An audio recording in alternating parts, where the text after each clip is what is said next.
Je suis Régine André-Aubrecht, professeure émérite à l'Université Toulouse 3 Paul Sabatier, affectée à l'IRIT.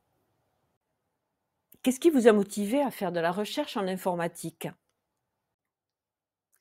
Je suis professeure émérite. Cela signifie que j'effectue actuellement mes travaux de recherche sous le statut de retraité. Ma carrière a débuté il y a déjà plus de 40 ans. Avant 1982, je n'avais pas choisi de travailler en informatique. De formation initiale probabiliste, j'ai voulu confronter la théorie au monde réel. En d'autres termes, je voulais donner du sens à mes travaux. L'opportunité s'est présentée à moi quand il m'a été proposé de travailler sur le signal de parole à l'IRISA lors de mon stage de DEA. C'est aussi à cette période que j'ai fait mes premiers pas en algorithmique et en informatique. Dans quel contexte développez-vous vos recherches? Juste après ma thèse, j'ai été recrutée comme chargée de recherche CNRS à l'IRISA. J'ai développé plusieurs algorithmes pour décomposer le signal de parole en segments élémentaires de type phonétique. Cette segmentation m'a servi d'appui pour l'ensemble de mes futurs travaux. Durant cette période d'initiation, j'ai reçu un fort appui des informaticiens du CNET de Lannion spécialistes de la parole et des phonéticiens du laboratoire de phonétique de Grenoble.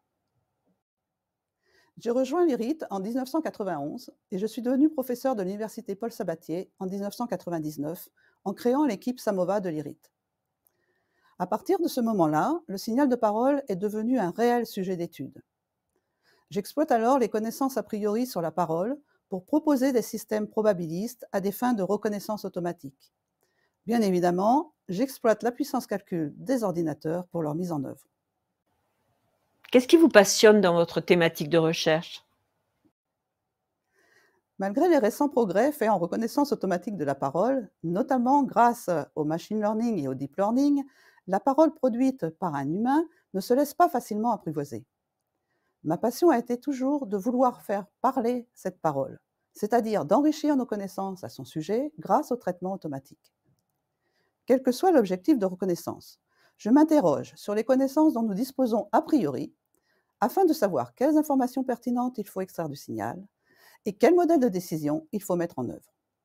Puis j'exploite et analyse systématiquement les résultats d'expérience pour enrichir en retour les connaissances en parole ou les objectiver. Voici un premier exemple.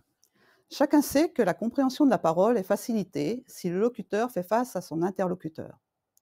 J'ai élaboré un système de reconnaissance automatique de la parole à partir d'un modèle dit maître-esclave, prenant en entrée le signal de parole et l'image du contour des lèvres.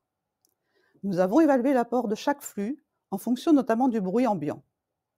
Sans surprise pour nos collègues malentendants, la reconnaissance automatique audiovisuelle s'est révélée plus performante, surtout en contexte bruité. Mais nous avons aussi pu quantifier deux autres phénomènes. Le mouvement des lèvres peut être asynchrone, c'est-à-dire anticipé ou retenu par rapport à la production acoustique. On peut aussi entendre un son absent du signal, même présent sur les lèvres. Les lèvres agissent alors en maître dans la communication. Voici un deuxième exemple. Nos cordes vocales sont un des acteurs de production de la parole. Elles vibrent les 2/3 du temps et elles rendent notre voix naturelle. En assimilant cette fréquence fondamentale à celle d'une note de musique, nous avons pu montrer que l'étude des harmoniques pouvait révéler la présence de sources multiples, ce qui signifie que nous sommes en présence de paroles superposées. De même, si deux chanteurs chantent à l'unisson, de par la physiologie propre de chacun, les harmoniques produites se désolarisent inévitablement en haute fréquence, et nos systèmes semblent avoir l'oreille absolue. La prise en compte de la variabilité de la parole reste un défi pour toute étude en parole. Les techniques de machine learning l'intègrent en utilisant toujours plus de données d'apprentissage ou des données artificielles dites augmentées. Quant aux études sur la voix pathologique, elles la recherchent pour détecter les altérations. Néanmoins, ces deux types de traitements interpellent, et on est en droit de se poser les questions suivantes. Qu'est-ce qui distingue une voix dite normale d'une voix atypique? Est-ce que la voix normale existe vraiment? Présentement, j'essaie de savoir quelle est la limite entre altération de la parole et variabilité propre à chaque individu. Je vous remercie pour votre attention.